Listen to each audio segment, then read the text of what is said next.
Mr. Waterhouse here with the first lesson from the field. Lesson from the field meaning this is outside of the course of the lessons that I've already built and the curriculum that I've already built. I watch a lot of AMAs. I participate in a lot of AMAs, or I lurk in the shadows in a lot. And I like to grab insights from each of those, and I'll from time to time, we'll sprinkle them in amongst the rest of the lessons. So this is the first one. I've watched about 5 AMAs in the last couple of days. I want to talk about the value compass. The value compass is simple. Every company that I can think of, at least every publicly traded company I can think of, has value statements. Hey, these are our core values, our core beliefs. These are what guide us. And every project, whether you publicly state them or not, has these values.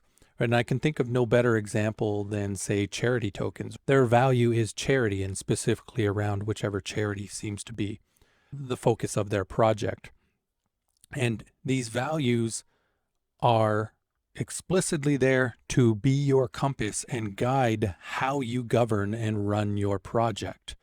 And the thing that I want to drive home is these are not just words on a page. You can't just have values and put them on a page and be like, there, now everybody knows our values. That's step one. And good for you for being vulnerable and sharing the values and what's important to you. But now you have to live them, and you have to make decisions, even tough decisions, according to those values. Otherwise, they're not really your values.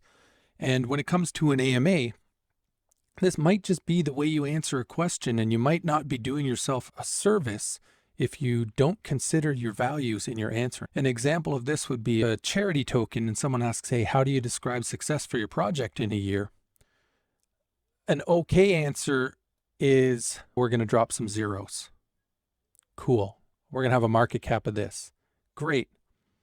But a better answer would be one according to your values. If you are a charity token, I would expect that you would define success by the amount of charitable giving or charitable acts you have been able to do within a year or complete within a year.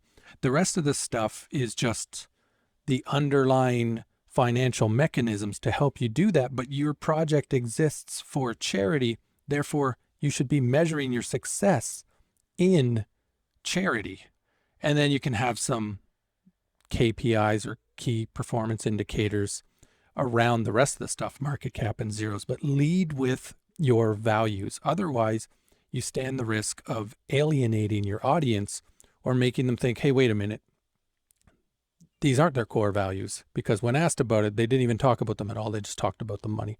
And I know that's not the case. I've seen it happen a couple of times, and it's a practice thing, and it's a preparation thing. Hey, how am I going to answer this question if it comes up? I know these people care about the charity, or they wouldn't have started the project. Now it's just a matter of fine-tuning our message and making sure that comes across to our audience so they understand this is what is of utmost importance to us. Thanks a lot. We'll see you in the next lesson.